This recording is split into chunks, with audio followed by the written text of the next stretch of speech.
It is another at-home exclusive with 104.9 The X. It is Kev, and thanks for tuning in. If you're tuning in live on Facebook right now, or you're coming back later on to watch the replay of the video on thexrockford.com, we are here with Jahred from Hed Pe. What's up, Jahred? How you doing, guys?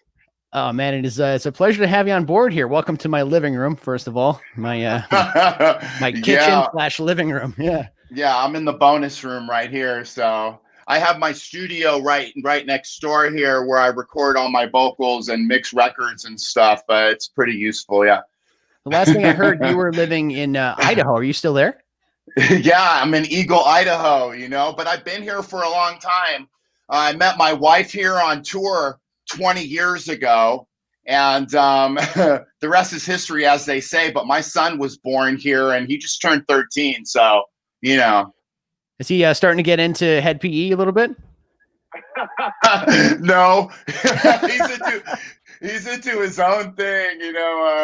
I guess he's just so used to it. He learned to Sure. crawl on tour buses and just grew up on the road. So he's just kind of immune to whatever I'm doing. He's got his own thing going, skating and listening to his own brand of music. Hey man, Hed Pe and skateboarding go hand in hand. I don't know if you knew that, but I could definitely see Hed Pe songs in the background of skate videos for sure. Well, it's funny because some of the stuff he shows me that the kids are doing, I'm like, well, that one reminds me of something I would do or some of my homies would do. But in the 90s, skating was so huge in Huntington and Orange County, Southern Cali. Sure. And where we were at, it was just like a mecca, Christian Asoy and just all those companies. So, we always got a lot of love from the community there. When you think of Idaho, you don't really think of metal musicians necessarily. It's one of those quiet states that really isn't in the news a lot. Is there a big music scene in Idaho? Oh man, well, I'll tell you what, Idaho, Pocatello, Idaho, which is north of here, I believe, was one of the first spots where we could go and play sold out little warehouses and stuff. So there's an underground movement. They're landlocked and stuff, so I'm sure the kids are always finding something to do. But I couldn't tell you what's going on here because I just hibernate in my studio and just get my own thing done. But I'm sure there's something going on in downtown Boise and stuff. Do they have legal marijuana in Idaho yet? Have they made the call? Way. No? Not at all. Not at all. But right next in the state, right next door, Oregon has it. So whatever. It's kind of closing in. The gates are closing in on Idaho, but it's very conservative here. Yeah, I think I would imagine it would be. I think the quieter states usually are. The more spread out people are, the more red the state tends to be, for sure. Right, the flyover states. Right, exactly. You said it. So let's talk music here. Congratulations on 20 years of Broke. First of all, 20 definitely a breakout album for you guys. How do you feel 20 years later listening back to the tracks on Broke? Whoa. It's mixed. It's a mixed bag. Some of it I go, oh, that sounds kind of cool. And some of it I'm like, whoa. And now that I'm a dad and proper husband, it's like, whoa. It's a snapshot in time of obviously what I was doing and how I was living at the time. But it's pretty intense sometimes, But hey. I'm not going to deny it. And I'm not one of these people that walks around and says, oh, I don't regret anything. I've got so many regrets, it could fill up a whole room. But hey, it is what it is. And it resonated with people at the time. So that's really cool, That's great. Yeah. 20 years go by. You're now on your 12th studio album. Back in August, you guys released Class of 2020. Congratulations on that as well, 20 years after Broke. So how did you approach that album creatively in the 2020 world that we're in? Yeah, so it was different but luckily I had collected a lot of music that we had been working on for, dare I say, a couple years. So I kind of just Frankensteined a bunch of stuff together, to be honest. But I was happy with how it came out. I'm mostly into songwriting these days where, before it would be more like getting riffs and turning riffs into songs. This is more kind of just straight up hard rock, grab a guitar, 1-4-5, or just, whatever, Right. not too intricate, mostly punk rock, hard rock, just as long as I could capture a feeling, so I was really happy with it, to be honest. It brought me to tears many times. That's awesome, man. And some would say it's kind of a return to the type of thing you used to do on albums like Broke. So much so that if can we put the album art up on the screen? Can we see that? There we go.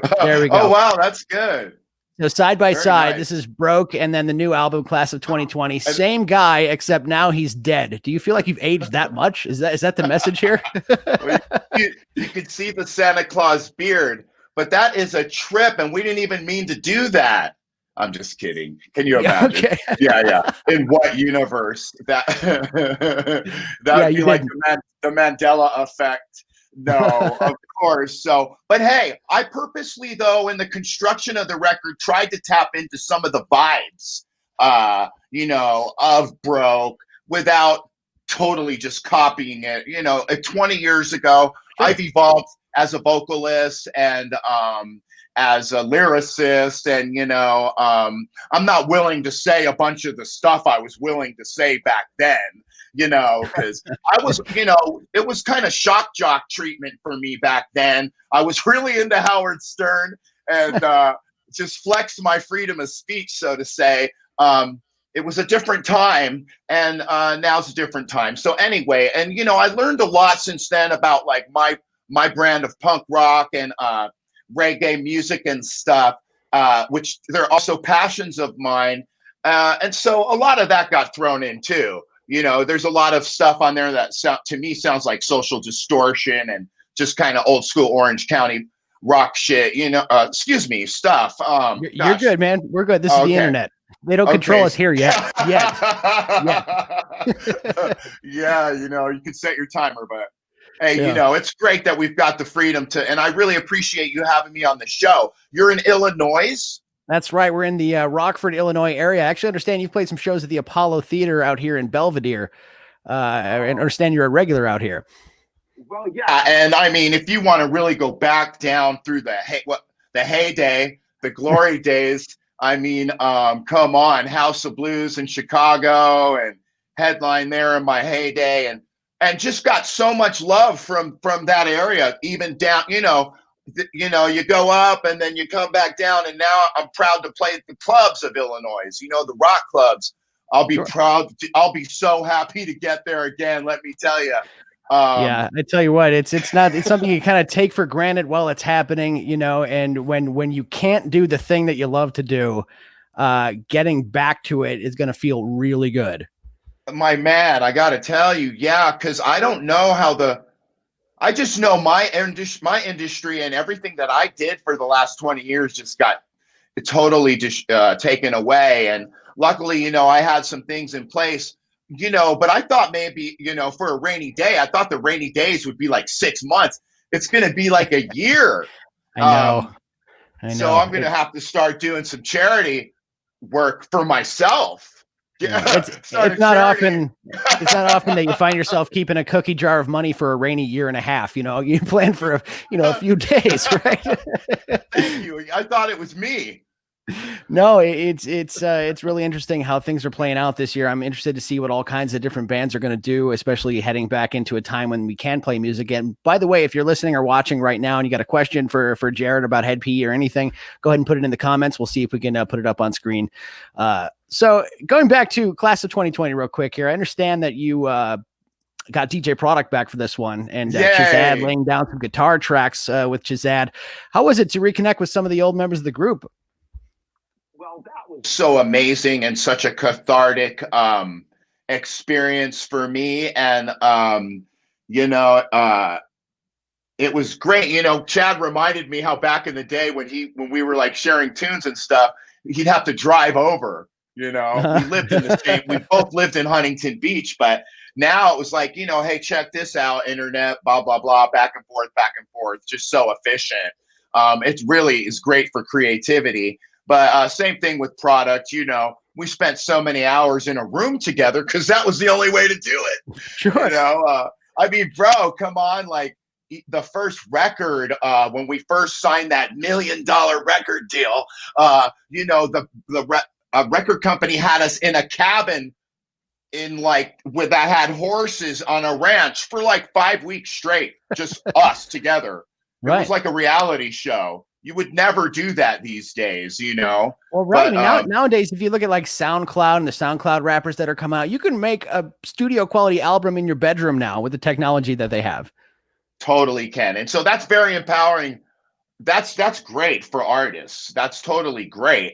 And on that tip, what's also great about the change from when I got signed in the 90s is because of the internet and the technology.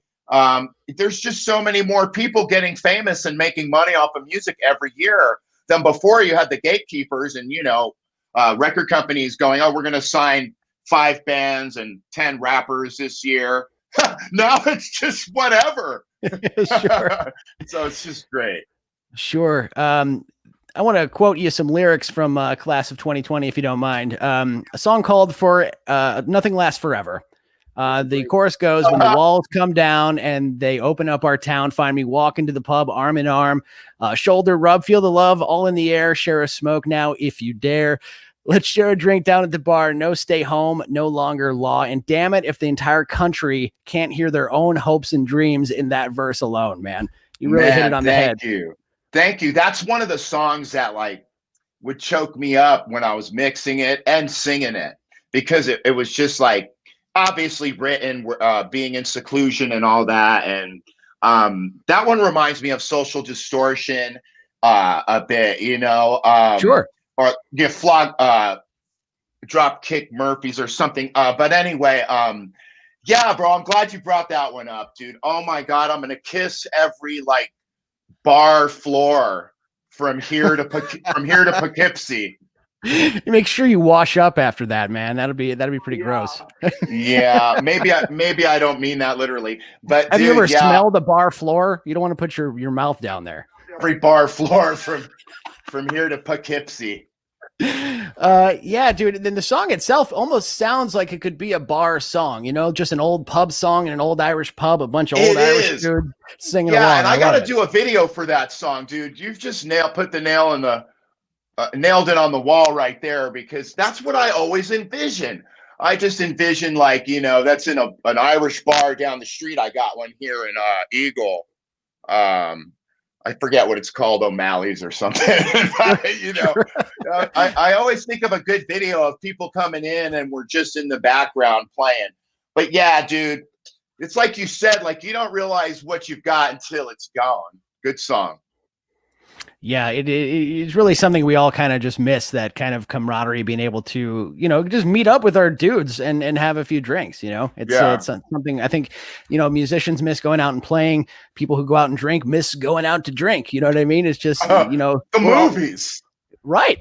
Going to the movies. You can go to a show maybe at a drive-in. Like comedians are doing drive-in shows.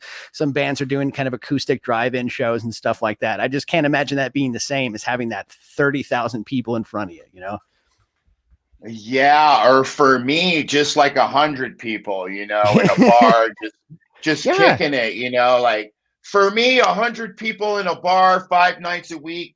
That's what I call a career. And it's a blessed one too, dude. 20 years down the road here, like you're saying, it's not to mention I signed that first record deal in 96, so almost 25 years just blessed with making money off. It's been that long since I've had a real job.